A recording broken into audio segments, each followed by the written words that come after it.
Hello friends, आज मैं आपके साथ इंटरनेशनल इकोनॉमिक्स का एक टॉपिक लेके आया हूँ। चैप्टर का नाम है वर्ल्ड ट्रेड ऑर्गेनाइजेशन और टॉपिक का नाम है फंक्शंस ऑफ डब्ल्यूटीओ। जो वर्ल्ड ट्रेड ऑर्गेनाइजेशन है, इसके फंक्शंस क्या है, काम क्या है। चलिए शुरू करते हैं without wasting any time. But ये बता दूं कि इस चैप्टर के सारे लिंक आपको डिस्क्रिप्शन में मिल जाएंगे। आप वो अच्छे तरीके से नंबर वाइज पढ़ेंगे तो आपको बड़ा फायदा रहेगा।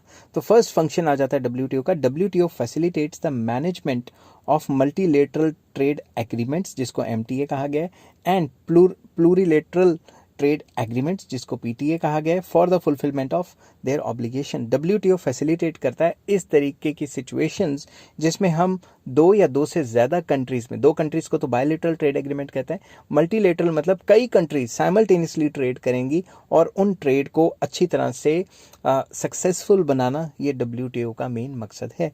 इसके अंदर मल्टीलेटरल ट्रेड एग्रीमेंट्स या प्लूरिलेटरल ट्रेड एग्रीमेंट्स को बढ़ावा दिया जाता है।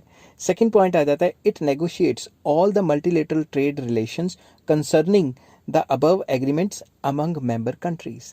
जितनी भी नेगोशिएशंस आएंगी, जितनी भी मल्टीलेटरल ट्रेड रिलेशंस जब बनते हैं तो कई चीज़ें कई कंट्री को पसंद होती हैं, बाकियों को नहीं पसंद होती, तो वो आपस में नेगोशिएशंस करते हैं। तो वो जो भी नेगोशिएशंस होके जो उन कंट्रीज़ के बीच में एग्रीमेंट हुआ है उसको लागू करवाना भी डब्ल्यूटीओ का काम है। थर्ड पॉइंट आ जाता है, it facilitates implementation of the results of negotiations as decided by the ministerial conference. अगर ये नेगोशिएशंस का मसला मिनिस्ट्रियल कॉन्फ्रेंस में चला गया और उन्होंने जो भी डिसाइड किया कि ये काम होना चाहिए और ये सही है, अब वो उस चीज़ को इम्प्लीमेंट करवाना, उस चीज़ को लागू करवाना, वो भी किसका मेन जो है मेन काम है, डब्ल्यूटीओ का।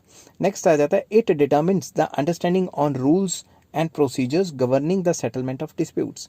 तो ये हर मतलब सेशन में नए नए रूल्स रेगुलेशंस डेवलप करने की कोशिश करते हैं, रूल्स को अंडरस्टैंड करने की कोशिश करते हैं, प्रोसीजर्स को सिंपल बनाने की कोशिश करते हैं, सो दैट जो सेटलमेंट ऑफ डिस्प्यूट्स है वो पीसफुली हो सके, सेटलमेंट ऑफ डिस्प्यूट्स एमिकेबल रहे, सेटलमेंट ऑफ डिस्प्यूट्स सबके फेवर में जाए।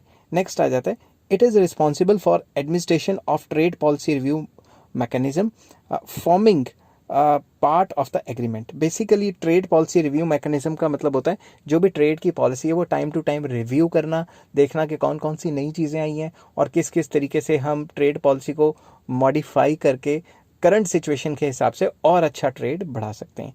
तो ट्रेड पॉलिसी रिव्यू मैकेनिज्म भी इसका एक पार्ट है। नेक्स्ट आ जाता है, it is also the organ of establishing coordination regarding economic policy formation with other wings of United Nation Organization such as IBRD and IMF।